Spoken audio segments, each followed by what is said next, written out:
காற்று எந்த அளவுக்கு வீசுறது அப்படிங்கிறது பொறுத்தது. ஒரு வட்டம் வரைஞ்சான்னு சொன்னீங்களே, அதில் காற்றினுடைய வேகம் வந்து 31 கிலோமீட்டர் குறைவாக இருக்கும் இந்த மையப்பகுதியில், அது அண்மையில். அது 31 51 போச்சுன்னா இது வந்து தாழ்வு மண்டலம். ஆழ்ந்த காற்று தாழ்வுனா 62 வரலாம். 63 மேலே போச்சுன்னா புயல். அடுத்து 88 கிலோமீட்டருக்கு மேலே போச்சுன்னா தீவிர புயல், மிக தீவிர புயல், கடும் தீவிர புயல். அடுத்தது 222க்கு மேலே போனால் அதி தீவிர புயல், சூப்பர் சைக்ளோன். ஓகே, இப்போ மக்களுக்கு வந்து இது வந்து வானிலைக்கு வந்து ஒரு விழிப்புணர்வோடு இருக்காங்கன்னு நினைக்கிறீங்களா சார்? இல்லை ஜஸ்ட் லைக் அப்படியே தள்ளிட்டு போயிடுறாங்களா? இல்லை, இப்போது முன்னே விட இப்போது பரவாயில்ல, இப்போ விழிப்புணர்வோடு இருக்காங்கன்னு தெரியறது. காரணம் என்னென்னா, இப்போ வந்து உயிர்கள் இந்த இழப்புங்கிறது வந்து ரொம்ப குறைவாக தான் இருக்குது. பூகமே வந்தாலும் என்ன பண்ணணும், இதெல்லாம் தெரிஞ்சுக்கணும். அப்பொழுதுதான் அந்த விலையை மதிக்க முடியாத மனித உயிர், அதை பாதுகாப்பதற்கு கொள்வதற்கான வழிமுறைகள் கண்டிப்பாக நடக்கும். இல்லை சின்ன வயசுலேயே புரிஞ்சுடுச்சுன்னா, எர்த்துக்கேக்க மாதிரி இருந்ததுன்னா ஓப்பனுக்கு போயிட்டால் நல்லது. சப்போஸ் ஓப்பனுக்கு போக முடியல, இந்த மாதிரி ஒரு கனமான மேஜை கீழே நான் உள்ளே உட்காந்துட்டேன்னா பில்டிங்காக சரிஞ்சால் கூட நாளைக்கு யாரும் ஹோல் போட்டு நம்மளை வெளில எடுத்துருவான். ஸோ இந்த மாதிரி ஒரு விழிப்புணர்வு வரணும். ஸோ அதனால் அதன் மூலம் உயிர்கள் பாதுகாக்கப்படுகின்றனங்கிறது ரொம்ப முக்கியம்.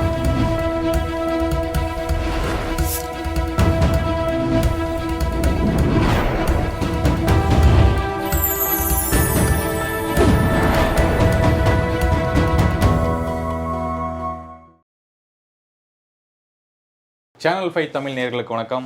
இன்றைய நேர்காணலில் நம்முடன் இணைந்திருப்பவர் சென்னை வானிலை மையத்தின் முன்னாள் இயக்குனர் திரு ரமணன் அவர்கள். வணக்கம் சார். வணக்கம் சார். வணக்கம். எப்படி சார் இருக்கீங்க? Extremely fine sir. ஒரு விஷயம் சொல்லணும் என்னன்னா, 90s கிட்ஸ்களின் ஃபேவரட். ஓகே. நாங்களாம் இந்த மழை பெய்யும் போது டிவி ஆன் பண்ணி வச்சுட்டு உட்காந்து பார்த்துட்டு இருப்போம் யூனிஃபார்மோட. இந்த தமிழ்நாடு மற்றும் புதுச்சேரியில் இன்று மழை காரணமாக விடுமுறை அப்படிம்பாங்க. அதுக்காக வெயிட் பண்ணிட்டு இருப்போம். We miss you sir. Thank you thank you. நீங்கள் பார்த்துருக்கீங்களா சார்? நிறைய கிட்ஸ் வந்து உங்களுக்கு ஒரு ஃபேவரெட். அது ஊர்கள்லாம் நிறைய பயணம் பண்ணுறோம் இல்லையா, எந்த ஊரில் போனாலும் அவங்களாம் நம்ம ஃபேமிலி மெம்பர் மாதிரி நினச்சி நல்லா விசாரிப்பாங்க. ஹாப்பி மெம்பர்ஸ் தான். எப்போ எந்த ஊர் போனாலும் சரி. இப்போ சமீபத்தில் ராஜபாளையம் போயிருந்தேன், அங்கே அதே மாதிரி தான். ஓகே. ஆமாம், எந்த ஊர் போனாலும் சரி, திண்டுக்கல், எந்த ஊர் போனாலும். இதில் என்னென்னா சார், சின்ன திரை வெள்ளித்திரை பொறுத்த வரைக்குமே வந்து ஒரு சினிமா ப்ராப்ளம் இல்லை விளையாட்டு அரசியல் இதில் இருந்தால் தான் ஒரு ஃபேமஸ் ஆக முடியும். வானிலையிலிருந்து ஃபேமஸ் ஆன முதல் நபர் நீங்கள் தான், கடைசி நபரும் நீங்கள் தான் அப்படின்னு சொல்லணும். அது எப்படி சார் இருக்குது? எதிர்பார்த்தீங்களா நம்ம வானிலை இந்த அளவுக்கு புகழ் பெறுவோம், ரிட்டையர்ட் ஆகி ஒரு 6 வருஷம் கழிச்சு நம்மளை எல்லாரும் ஞாபகம் வச்சுருப்பாங்க அப்படின்னு உங்களுக்கு தெரியுமா? நான் எதிர்பார்க்கல உண்மையில். அதுதான் நிரசனமான உண்மை. நான் அந்த பதவிக்கு வந்தது வந்து என்னுடைய கடைசி, இப்போ அந்த முழு பதவி மொத்தமாக 36 வருடம் அந்த துறையில் இருக்கும்பொழுது கடைசி 14 வருடங்கள் அந்த துறையில் இருந்தேன். மக்களுடன் தொடர்புடைய வானிலை இருப்பு. அது முன்னாடி வேறு துறைகள் இருந்திருக்கேன் அதே இதில். ஸோ அப்பொழுது வந்து நான் என்ன பண்ணேன், இது மக்களுக்கு செல்ல வேண்டுங்கிற எண்ணத்தில் குறியாக இருந்தேன். அப்புறம் எளிய முறையில் செல்ல வேண்டும், மக்களுக்கு தெரிய வேண்டும் என்று. ஏன்னா நம்ம வந்து புதுசாக ஒன்றும் கண்டுபிடிக்கல. ஏற்கனவே அறிவியல் தொழில்நுட்ப முறையில் நல்லா வளர்ந்துருக்கு. அந்த தரவுகள், அந்த செய்திகள் எல்லாம் மக்களை சென்றடைய வேண்டுங்கிறது தான் நம்ம பண்ணுறோம். ஓகே. அடுத்தது இந்த வானிலை அறிக்கையெல்லாம் நான் ஓன் பண்ணுறதுலாம் கிடையாது, டிபார்ட்மெண்ட்டோட அறிக்கை, அவ்வளோதான். நீங்கள் வெளியிடுறேன் அவ்வளோதான். இப்போ இந்த வானிலை அறிக்கை, இந்த வானிலை மையம்லாம் வந்து ஒரு கட்டத்துக்குள்ள வந்து மக்களுக்கு வந்து ரொம்ப தேவை, மக்கள் விழிப்புணர்வாக இருக்கணும், இந்த டிபார்ட்மெண்ட் எவ்வளோ பெரிய வளர்ச்சி அடையும் அப்படின்னு உங்களுக்கு முன்னாடி தெரியுமா? கண்டிப்பாக. அதாவது ஏன் தேர்ந்தெடுத்தீங்க அப்படின்னு வச்சு. அது ரொம்ப நல்ல கொஸ்டின். காரணம் என்னன்னாக்கா, நிறைய இடத்த சொன்னது தான் அதே பதில் தான். நான் வந்து எம்எஸ்சி ஃபிசிக்ஸ் இயற்பியல் படிக்கும்பொழுது காலத்தில், அப்போ தான் ஃபஸ்ட்டு தமிழ்நாட்டில் வந்தது. என்னோடு படித்த சக மாணவர்கள் பெரும்பாலானோர் அப்படியே பள்ளியில் உடனே வேலை கிடச்சிடுது, ப்ராக்டிக்கல் எல்லோரும். சில பேர் கல்லூரிக்கு போயிட்டாங்க, எல்லாம் டீச்சர்ஸ் போயிட்டாங்க. நிறைய பேர் வந்து பணி நிறைவு முடித்து, தலைமை ஆசிரியர் பணி நிறைவு முடித்து தான் போனாங்க. அத்தனை பேருக்கு இந்த ஆப்பர்ச்சுனிட்டி கிடைச்சிது ப்ராக்டிக்கல் எல்லாருக்கும். அதேமாதிரி கல்லூரியில் சென்றவர்கள்லாம் சில பேர் மேல் நாட்டுக்கு சென்றார்கள், சில பேர் வந்து கல்லூரியில் அந்த இயற்பியல் துறையில் ஃபிசிக்ஸ் டிபார்ட்மெண்ட்லாம் இருந்திருக்காங்க. நான் ஒருவன் மட்டும் விதிவிலக்காக இந்த துறைக்கு வந்தேன். இது வந்தது காரணம் என்னென்னா, இது இயற்பியலை பயன்படுத்தி கொள்ளும் துறை, ஃபிசிக்ஸை பயன்படுத்தி கொள்ளும் துறை. ஆனால் படித்தது யூஸ் ஆகும் அப்படிங்கிறது. அடுத்தது வந்து எனக்கு வந்து இந்த காலநிலை, இந்த புவியியல், ஜாகிரஃபிலாம் வேறு பிடிக்கும். ஓகே. ஸோ அதனாலே அந்த கிளைமேட்டுங்கிற ஆங்கிள்லேயும் இதில் ஒரு இன்ட்ரெஸ்ட் இருந்தால் தான் ஜாயின் பண்ணேன். அதுதான்.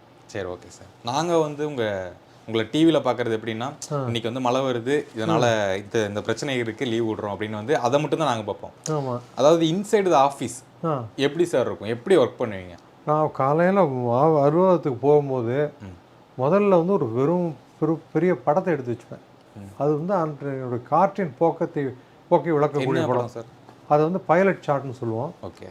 காற்றினுடைய போக்கு ஒவ்வொரு உயரத்துலையும் எப்படி இருக்குது காற்று. 1.5 கிலோமீட்டர் உயரத்தில் இருக்குது, 1 கிலோமீட்டர் 0.9 கிலோமீட்டர் உயரத்தில் எப்படி இருக்குது, 3 கிலோமீட்டர் எப்படி இருக்குது, இந்த மாதிரி ஒவ்வொரு உயரத்துலையும் காற்றின் போக்கை காட்டும். அதை வைத்து கொண்டு அனாலிசிஸ் பகுப்பாய்வு செய்யும்பொழுது எந்த இடத்துல வந்து இந்த சுழற்சி மேலடுக்கு சுழற்சி இருக்குது, எந்த இடத்துல உயர்ந்த காற்றழுத்த பகுதிகள் இருக்குது, இதெல்லாம் பார்ப்பதற்கான அந்த வாய்ப்பு கிடைக்கும். அதை வச்சுட்டு அடுத்த ஸ்டெப் வந்து மற்ற தரை நிலையில் வார் இருக்குது. அடுத்தது வந்து அன்றைக்கு மழை தரவுகள் எல்லாத்தையும் பார்த்துட்டு அதுக்கப்புறம் ஒரு 10:30 மணி அளவில் வெவ்வேறு இந்த இடங்களிலிருந்து இருக்கக்கூடிய அங்கங்கே இருக்கக்கூடிய இயக்குநர்கள், அந்த கவுஹாத்தி, நாக்பூர், மும்பை, கல்கட்டா, நியூ டெல்லி அவருடன் பேசுவேன். அதுக்கப்புறம் தயார் செய்யப்படும் இந்தியாவுக்கான வானிலை அறிக்கை. அப்புறம் நமது பகுதிக்கான வானிலை அறிக்கையை வந்து மீண்டும் நான் இன்னொருத்தரை சொல்லணும். ஹைதராபாத்தில் இருக்கிற இயக்குனர், அதுக்கப்புறம் திருவனந்தபுரத்தில் இருக்கக்கூடிய இயக்குனர், பெங்களூரில் இருக்கக்கூடிய இயக்குனர், விசாகப்பட்டினத்தில் இருக்கக்கூடிய இயக்குனர், இவங்களெல்லாம் பகிர்ந்து கொள்வேன். ஏன்னா அவங்க வந்து அந்த புல்லட்டினில் சேர்க்கணும் இல்லையா. பெருமழை ஒரு புயல் உருவாகுது எப்படி, அதை நீங்கள் வந்து எப்படி கண்டுபிடிக்கிறீங்க? அதாவது பெருமழை புயல்னால் அந்த புயல்லாம் திடீர்னு வராது. ஒரு வாரத்துக்கு முன்பே அந்த சொல்லிடும் தரவுகள்லாம். அதுக்கு வந்து சாத்தியக்கூறு அழகும்பாங்க, ஜெனிசிஸ் பொட்டென்ஷியல் பேராமீட்டர்னு. அதை வைத்துக்கொண்டு இந்த ஒரு வாரத்துக்கு முன்னாடியே சொல்லலாம். ஸோ அந்த இதை வைத்துக்கொண்டு நம்மளுக்கு தெரிஞ்சு போயிடும், திடீர்னுலாம் வராது. இந்த இதெல்லாம் அறிவியல் தொழில்நுட்ப முன்னேற்றங்கள் காரணமாக தான். அடுத்தது வந்து அது எங்கே செல்லும் புயல், அடுத்து எவ்வாறு நகரும், அதெல்லாம் பற்றியான அறிவிப்புகள்லாம் வரும். ஆனால் பொதுமக்களுக்கும் 4-5 நாட்களுக்கு முன்னாடி சொல்லுவோம், முன்னாடி சொல்கிறதில்ல. அதிகாரிகளுக்கு வந்து அந்த தலைமைச் செயலர், மாவட்ட அந்த ஆட்சியர்கள் அவர்களுக்கெல்லாம் கொஞ்சம் முன்னாடியே சொல்லுவோம். ஃபோன் பண்ணுவோம். அவங்களும் என்னோட தொடர்பில் இருப்பாங்க, நானும் அவர் தொடர்பில் இருப்பேன். ஸோ அதனால் ஏன்னா அவங்களுக்கு முக்கியம் இருந்ததுனாலனா சில பேர் விடுதலை போயிருப்பாங்க, திரும்பி வந்துருங்கன்னு அவங்க சொல்வதற்கு வசதியாக இருக்கும். அடுத்து அவர்கள் முன்னேற்பாடு செய்து கொள்வதற்கு கொஞ்சம் வசதியாக இருக்கும். ஏன் முன்னாடியே சொல்லணும்னா நிலை மாறும், திடீர்னு சட்டென்று மாறிடும் வானிலை தான். இருந்தாலும் அவங்களுக்கு வந்து மாறுறதுனால ஒரு பிரச்சனை இல்லை, அவங்க தயாராக இருந்துக்கலாம் இல்லையா, அதனால தான். ஓகே, இப்போ மக்களுக்கு வந்து இது வந்து வானிலைக்கு வந்து ஒரு விழிப்புணர்வோடு இருக்காங்கன்னு நினைக்கிறீங்களா சார், இல்லை ஜஸ்ட் லைக் அப்படியே தள்ளிட்டு போயிடுறாங்களா? இல்லை, இப்போது முன்னை விட இப்போ பரவாயில்ல, இப்போ விழிப்புணர்வோடு இருக்காங்கன்னு தான் தெரியறது.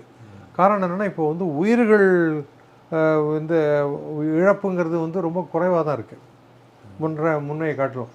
அப்போலாம் வந்து 100 கணக்கில் ஒரு அந்த மாதிரிலாம் நிறைய பேர் இறந்தாலும் நம்ம பார்த்துருக்கோம் செய்திகளாக. இப்பொழுது வந்து அந்த மாதிரி செய்திகள் வருவதில்லை. ஸோ அதுவே ஒரு சான்று, மக்களுக்கு வந்து ஒரு புரிதல் ஏற்பட்டு விட்டது, நம்ம பாதுகாப்போடு இருக்கணுங்கிற எண்ணம் இருக்குங்கிறது தான். காற்றழுத்த தாழ்வு நிலைன்னு சொல்லுவோம், ட்ரஃப், அதெல்லாம் இருந்ததுனாக்க அதிகாலையில் நள்ளியில் தான் மழை இருக்கும், பகல் பொழுதில் மழை இருக்காது. முதல் நாள் பெய்த மழை அதிகமாக இருந்த காரணத்தினாலே சாலைகளில் வெள்ளம் போக்கு, நீர் நிரம்பி ஒழிவதன் காரணத்தினாலே ஒரு கவனத்துக்கு வந்து எந்த ஒரு அசம்பாவிதம் ஏற்படக்கூடாதுங்கிறதுக்காக அவங்க வந்து இந்த அறிவிப்பை வெளியிடுகின்றனர். அவ்வளோதான். இன்றைய சூழ்நிலையில் இந்தியாவுடைய வானிலை எப்படி இருக்குது, எங்கெங்கே மழை பெய்யும்? ஆமாம், அதுக்கு எப்படின்னா மேகங்கள் எவ்வாறு உருவாகுங்கிறதுலேருந்து பார்ப்போம். கண்டிப்பாக. இப்போ ஒரு மேகங்கள் உருவாகணும் அப்படின்னாக்க இந்த வெப்பச்சலனம் அப்படிங்கிறது வந்து இந்த காலகட்டத்தில் நம்ம பயன்படுத்துவோம். பெரும்பாலும் வந்து இதனால் மழை பெறக்கூடிய பகுதிகள் அப்படின்னு பார்த்தீங்கன்னா மேற்கு கடற்கரை பகுதி, அந்த கேரளா கடற்கரை, குஜராத் கடற்கரை வரலும் இருக்கும். அதே போன்று இந்தியாவுடைய வடக்கு பகுதிகள்லாம் அதிகமாக இருக்கும், வடகிழக்கு அந்த பகுதிகள்லாம் அவங்களுக்கெல்லாம் முக்கியமாக மழை பெறக்கூடிய பகுதிகள். மற்றபடி நம்ம ஒரு கோடை மழை வெப்பச்சலனம் தான் பொதுவாக மழை வரும். காரணம் வெப்பச்சலனம்னா மேற்குலேருந்து வரும், நிலம் சார்ந்த நிகழ்வு. கடல் சார்ந்த நிகழ்வுங்கிறது வடகிழக்கு காலம், வடகிழக்குலேருந்து கடல் பகுதியிலேருந்து மழை பெய்யும் போது தான் நம்ம எதிர்பார்க்க முடியும் கடல் சார்ந்து ஏதாவது நிகழ்வு நம்மள்கிட்ட வருதான்ட்டு. இந்த காலகட்டங்களில் வராது. ஸோ பொதுவாக என்ன பண்ணோம், மேற்கு பகுதி தான் பார்க்கணும், இப்போ இதான் மேகம் உருவாக்க நம்மளை நோக்கி வருகிறதான்ட்டு. அந்த அடுத்த 6 மாதம் அக்டோபர்லேருந்து பார்த்தீங்கன்னா கடல் பகுதியை பார்க்கணும். அடுத்தது வந்து வேறு எங்கேயான ஒரு புயலோ இல்லை தாழ்வு பகுதியோ இருந்தால் கூட காற்றை இழுக்கும்போது நம்ம பகுதி வழியாக இழுக்கும்போது அப்போது தான் நம்மளுக்கு மழை வரும். அப்படி தான் இப்படி கடந்த சில நாட்கள் மழை வந்திருக்கு. இந்த வெப்பச்சலனம் என்னென்னாக்கா பூமி வந்து சூரியனுடைய கிரணங்களினால் வெப்பம் அடைவதில்லை, அதை கிரகித்து கொண்டு வெளிவிடும் நெட்டலை கதிர்கள் மூலமாக தான் பூமி வெப்பம் அடைகிறது. வெப்பம் அடைந்து அது என்ன ஆகும்னா இப்போ இங்கே இந்த மேகங்கள் தோன்றுகிறது. ஓகே, அப்போ ஏன் மேகங்கள் தோன்றணும்னு உங்களுக்கு தோணும். ஒன்றும் இல்லை, இப்போ ஒரு பாத்திரத்தை எடுத்துங்க, கீழே வந்து அடுப்பு மேலே வைங்க, கீழே வந்து நீங்கள் அடுப்பு தீ மூட்டினப்பறம் உள்ளே தண்ணி இருந்ததுன்னா தண்ணி என்ன ஆகுது? மேலே வந்துருக்கும், அது மேலே வருது. ஒரு தட்டுக்கு மேலே வச்சிங்கன்னா என்ன ஆகும்? தட்டில் அப்படியே கீழே நீர் இருக்கும். அதை நீர்னு ரூம்குள்ளே சொல்கிறீங்க, அண்டத்தில் அது மேகங்கிறோம். ஓகே. ஸோ பூமி வெப்பம் அடைஞ்சு இந்த வழிபகுதியெல்லாம் மேலே செல்லும் பொழுது அதில் தான் இந்த மேகங்கள் தோன்றுகிறது. இது வந்து எப்படின்னாக்கா தாழ்வு பகுதியெல்லாம் எப்படி உருவாருதுனாக்கா தெற்கு அரைக்கோளத்துலேருந்து வீசுகிற காற்று கதிரவனானது இந்த வடக்கு நோக்கி நகரும் பொழுது, கடற்கரைக்கு நோக்கி நகரும் பொழுது அங்கே கீழ் திசை காற்றுகள், தெற்கு அரைக்கோளத்து கீழ் திசை காற்றுகள் நிலநடுக்கோட்டை கடந்த பிறகு மேல் திசை காற்றாக மாறும். தென்மேற்கு திசையிலேருந்து வரும், தென்மேற்கு புறமழை காலங்கிறோம். அதில் ஏற்படக்கூடிய சுழற்சி தான். ஏன்னா இங்கே இருக்கக்கூடிய கீழ் திசை காற்றும் அந்த மேற்கு திசை காற்றும் ஒரு சுழற்சியை உருவாக்கும். அந்த சுழற்சியின் காரணமாக தான் இந்த தாழ்வு பகுதியெல்லாம் உருவாருது. அது வலுவடையும் பொழுது தாழ்வு மண்டலம், புயல்கள் அப்படின்னு மாறுறது. இதுதான் காரணம். வடக்கு அரைக்கோளத்தில் காற்று குவிதல் நடக்கும் பகுதி, அதாவது நம்ம அரைக்கோளத்தில் இருக்கக்கூடிய கீழ் திசை காற்றும் நிலநடுக்கோட்டை தாண்டி வந்தக்கூடிய அந்த மேற்கு திசை காற்று ரெண்டும் காமிச்சால ரெண்டும் சேரும் இடங்கள். இதெல்லாம் இது அந்தந்த இடங்களில் தோன்றி உங்களுக்கு வந்து மழை ஒவ்வொரு நாட்டுக்கும் கொடுக்கும். அதுதான் இப்படி தான் மழைகள்லாம் உருவாகும் இந்த காலகட்டங்களில். அதுதான் இது உள்ளே போனால் தான் வடக்கு பகுதிகளுக்கெல்லாம் அந்த மழை கிடைக்கும். அப்புறம் இந்த கடற்கரை ஓரம் இருக்கிற பகுதியெல்லாம் உங்களுக்கு வந்து ஒரு தாழ்வு நிலை ஒன்று உருவாகி அதன் மூலம் கிடைக்கும். இந்த மாதிரி ஏதான ஒரு நிகழ்வு வந்து தான் மழை கிடைக்கிறது. ஒன்றும் இல்லை, இப்போ நீங்கள் ட்ராவல் பண்ணுறீங்க, இங்கேருந்து திருச்சிக்கு போகிறீங்க, நான் ஒரு 4 ஹவர்ஸில் போய்டுவேன்னு சொல்ல முடியும் உங்களால்? கம்மி தான். மனிதனால் தயாரிக்கப்பட்ட கார் மனிதன் தான் ஓட்டுறான், இருந்தாலும் சொல்ல முடியுமா சொல்லுங்கள்? அதில் வந்து கொஞ்சம் அப்ராக்சிமேட்டாக இருக்கிறவங்க ஏன் இயற்கையை பொறுத்தவரை அவ்வளோ துல்லியத்தை எதிர்பார்க்குறாங்க? உங்கள்கிட்ட கேட்டிருக்காங்களா இந்த கேள்வியெல்லாம்? எல்லாம் கேட்பாங்க. ஏன் சார் எக்ஸாக்டாக சொல்லலை அப்படின்னு கேட்குறாங்களா? கேட்குறாங்க. இதுதான் எதுக்கு எக்ஸாக்டாக வரணும்னு உங்களுக்கு தேவைன்னு கேட்பேன் நான். இதை நேச்சர்னு எடுத்துக்கணும். இயற்கைங்கிறது இயற்கை இவ்வளோ தூரம் கணிக்க முற்படுறதே பெரிய விஷயம். ஓகே, பாருங்கள், உலகம் ஃபுல்லாக இங்கே உட்காந்துட்டு சவுத் அமெரிக்காவில் மழை பெய்யுது, ஆப்பிரிக்காவில் மழை பெய்யுது தான் சொல்கிறோம். சென்னையில் இருக்கோம், எப்பவுமே வருஷம் வருஷம் ஒரு விஷயம் நடக்கும். நவம்பர் மாதம், டிசம்பர் மாதம் பொறுத்த வரைக்கும் அந்த சென்னை ரெயின்ஸ் அப்படின்னு ஹேஷ்டேக்லாம் போட்டு ஒரு அவல நிலை நமக்கு ஏற்பட்டு தான் இருக்கும். அதுக்கான விஷயங்கள் என்ன சார்? தண்ணி வந்ததுன்னா, மழை வந்ததுன்னா அது போகிறதுக்கு வழி இருந்தால் ஒரு பிரச்சனையும் கிடையாது. எவ்வளோ மழை வேணால் போயிட்டோங்க, 1000 சென்டிமீட்டர் போயிட்டோம், தண்ணி கடலுக்கு போகிறதுக்கு வழி இருக்கணும், அவ்வளோதான். ஒரு ப்ராப்ளமும் கிடையாது. இயற்கைக்கு அதனுடைய வழியை விட்டுணும். நம்ம டிவியில் பார்ப்போம் ஒரு 3 சென்டிமீட்டர் மழை, அந்த மாதிரிலாம் பார்க்குறோம். அது எப்படி சார் கணக்கு எடுக்கிறீங்க? ஒன்றும் இல்லை, சிலிண்டர் பாத்திரம் இருக்குல்ல, இது வந்து இப்படி வந்துடுது இந்த பாத்திரம். ஓகே, இதே மாதிரி சிலிண்டராக ஒரு பாத்திரம் இருக்குன்னு வச்சுக்கோங்க, அதை கொண்டு போய் நாளைக்கு உங்கள் மொட்டை மாடியில் வச்சுருங்க. நாங்கள் ஆஃபீஸில் வந்து தரையில் தான் வைப்போம். நம்ம பில்டிங்காக பக்கம் சுற்றி போகிற இருக்கிறதுனால பில்டிங்லாம் மறைக்கும், மழை நேராக வர்றதை தடுக்கும். அதனால் மொட்டை மாடி ஓப்பனில் வச்சுட்டோம்னு வச்சுக்கோங்க, அதில் தண்ணி வரும் இல்லையா, மழை தண்ணி உள்ளே விழும். சாதாரணமாக பயன்படுத்தக்கூடிய ஸ்கேல் இருக்கு இல்லையா, அதை உள்ளே வைங்க, என்ன கட்டுறது அதான் மழை. உங்கள் வீட்டில் பெய்ஞ்ச மழை சிம்பிள் தான், வேறு எது கருவிலாம் இதுக்கு அதெல்லாம் வேண்டாம். அது பெரிய அண்டாவாகவும் இருக்கலாம், சின்ன ஒரு ஃபேரக்ஸ் டப்பா கூட இருக்கலாம். ஓகே, அந்த சிலிண்டராக இருக்கணும் டப்பா, அவ்வளோதான் கணக்கு. அதுக்குள்ளே ஸ்கேலை விட்டு பாருங்கள், அவ்வளோ முடிஞ்சு போச்சு. இது வந்து எக்ஸாக்டாக இப்போ தாம்பரத்தில் எவ்வளோ பெஞ்சிருக்கு, வடப்பள்ளி எவ்வளோ பெஞ்சிருக்கு, அது எப்படி சார் சொல்கிறது? அது அந்த ஊரில் மழைமானி இருக்குது, ரெக்கார்ட் பண்ணப்படுகிறது. ஓகே, ஸோ அதனால் ஒரு சீரற்ற வானிலை இருக்கும்பொழுது எவ்வாறு நம்ம தற்காத்து கொள்வது, இதெல்லாம் 5 விளையாத 50 விளையமாவாங்க. அந்த மாதிரி சட்டு இந்த ஏஜில் போயிடுதுன்னு வச்சுக்கோங்க, மக்களுக்கு ஒரு புரிதல் ஏற்படும். ஸோ அதனால் இந்த சிறிய வயதிலேயே அவங்களுக்கு அந்த சென்றடையணுங்கிறது ரொம்ப முக்கியம். அது மாதிரி காலநிலை மாற்றங்கள்லாம் பற்றி கூட சொல்லுவேன் நிறைய இடத்துல, அதனால் வரக்கூடிய சவால்கள் அதெல்லாம். அதை வந்து மக்கள்னு மாத்திரம் இல்லை, ஈவன் சில இந்த 𝗧𝗵𝗶𝗀 கிளப் மாதிரி அந்த மாதிரி உறுப்பினர்கள் ரோட்டரி கிளப்லாம் கூப்பிடுவாங்க, அங்கேயும் சொல்வது உண்டு. அதனால இப்போ நிறைய பேர் வந்து மரங்கள்லாம் நடணும், நீர்நிலைகள்லாம் பாதுகாக்கணுங்கிற ஒரு உணர்வு ஏற்படுறது எல்லாருக்கும். ஸோ அது வந்து நம்ம சமுதாயத்துக்கு நல்லது தானே. ஒரு பாதுகாப்பான உலகத்தை எதிர்காலத்துக்கு கொடுக்கணும், அதுதான் முக்கியம். இது வானிலை பொறுத்த வரைக்குமே மக்கள் இந்த விஷயங்கள் வந்து தெரிஞ்சிருக்கணும் அப்படின்னு நினைக்கிற விஷயம் என்ன சார்? அதாவது எந்த ஒரு வானிலை நிகழ்வு இருந்தாலும் அதுலேருந்து எவ்வாறு நம்மளை தற்காத்து கொள்ளணும். அது வந்து ஒரு குளிரலை சூழலாக இருக்கலாம், இல்லை ஒரு அனல் காற்று வீசக்கூடிய ஒரு அந்த மாதிரி ஒரு சூழலாக இருக்கலாம்.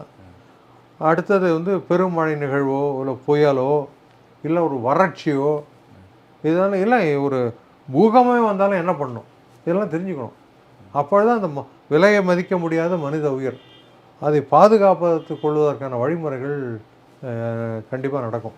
இல்லை சின்ன வயசுலேயே புரிஞ்சுடுச்சுன்னா எர்த்துக்கேக் மாதிரி இருந்ததுன்னா ஓப்பனுக்கு போயிட்டால் நல்லது.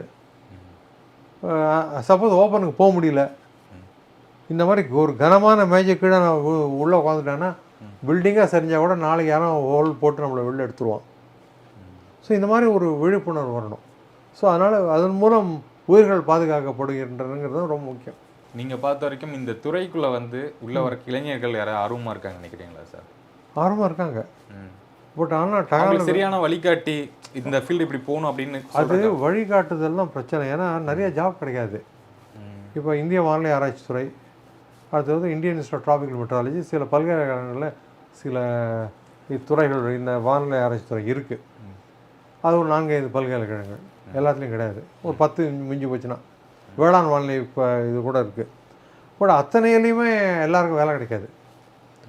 இப்போ அமெரிக்காலலாம் கொஞ்சம் வாய்ப்பு அதிகம். ஏன்னாக்கா அங்கே வந்து தனியார் வானிலை துறையும் உண்டு. ஓகே, அவங்க ப்ரைவேட் வெதர் சர்வீஸ்னு போட்டு அவங்க டிவிலேயே ஒரு வெதர் எக்ஸ்பர்ட் ட்ரெயின் ஆனவங்க வந்து படத்தை இந்த மாதிரி பெரிய ஸ்க்ரீனில் போட்டு காட்டி அந்த விளக்கம் கொடுப்பாரு. ஸோ அங்கெல்லாம் அந்த ஒரு வாய்ப்புகள் உண்டு. ஸோ அதனால அந்த மாதிரி இங்கே அந்த அளவுக்கு இல்லை. இருந்தாலும் இதில் இது தீராத காதல் இது மேல் கொண்டு இதை தான் படிக்கணும்னு உள்ளவங்களாம் இருக்காங்க. அதே மாதிரி மிஜாவுங்கன்னு ஒரு புயல் அப்படி சென்னை பக்கத்தில் நடந்து போயிடுது. வேகமாக போகல, அது 2 நாள் போட்டு அடிச்சதில் செம மழை வந்தது சென்னைக்கும் திருவள்ளூர் மாவட்டத்துக்கெலாம். ஸோ அந்த மாதிரி மற்ற உள் மாவட்டங்கள்லாம் மழையே கிடையாது. இன்ஃபேக்ட் கள்ளக்குறிச்சி மாவட்டம்லாம் வந்து 55 விழுக்காடு குறைவு மழை பெற்றது. ஓகே, ஏன்னா ஒரு நிகழ்வும் உள்ள தமிழ்நாட்டு ஊடாக செல்லலை. அதனால் கடந்த வருடம் வந்து தென்மேற்கு பருவமழையும் ஃபெயிலியர் கேரளா கர்நாடகாவுக்கு. அதனால அதுக்கப்புறம் வடகிழக்கும் அந்த அளவுக்கு அவங்களுக்கு உள்ளே போகலை. ஆனால் பெங்களூர்லேயும் தண்ணி கஷ்டம் வந்துடுச்சு. சரி சார், நம்ம வந்து இப்போ மழை உருவாவதை பற்றி நிறைய விஷயங்கள் பேசியிருக்கோம். ஆமாம், புயல் உருவாவது எப்படி சார்? அது எப்படி கண்டுபிடிக்கும்? அந்த தாழ்வு பகுதியே நல்ல வலுப்பெற்றதுன்னா புயல். ஓகே, அது இப்போ பாருங்கள், இதெல்லாம் கொஞ்சம் விளக்கி இதை பாருங்கள். இந்த ஒரு வட்டம் வரைந்தால் தாழ்வு பகுதி, ஓகே, 2 வட்டங்கள் வரைந்தால் தாழ்வு மண்டலம், 3 வட்டங்கள் வரைந்தால் ஆழ்ந்த காற்று தாழ்வு மண்டலம், 4 வரைஞ்சால் புயல். ஓகே, இந்த தாழ்வு பகுதிக்கும் தாழ்வு மண்டலத்துக்கு என்ன சார் வித்தியாசம்? காற்றினுடைய வேகம் தான் அதுக்கு. காற்று எந்த அளவுக்கு வீசுறது அப்படிங்கிறது பொறுத்தது. ஒரு வட்டம் வரைஞ்சான்னு சொன்னீங்களே, அதில் காற்றினுடைய வேகம் வந்து 31 கிலோமீட்டர் குறைவாக இருக்கும் இந்த மைய பகுதியில், அது அண்மையில். அது 31 51 போச்சுன்னா இது வந்து தாழ்வு மண்டலம். ஆழ்ந்த காற்று தாழ்வுனா 62 வரலாம். 63 மேலே போச்சுன்னா புயல். அடுத்து 88 கிலோமீட்டருக்கு மேலே போச்சுன்னா தீவிர புயல், மிக தீவிர புயல், கடும் தீவிர புயல். அடுத்தது 222க்கு மேலே போனால் அதி தீவிர புயல், சூப்பர் சைக்ளோன். ஓகே சார், உங்கள் நேரத்துக்கும் உங்கள் நேர்காணலுக்கும் மிக்க நன்றி சார். நன்றி, மிக்க நன்றி, தேங்க்யூ.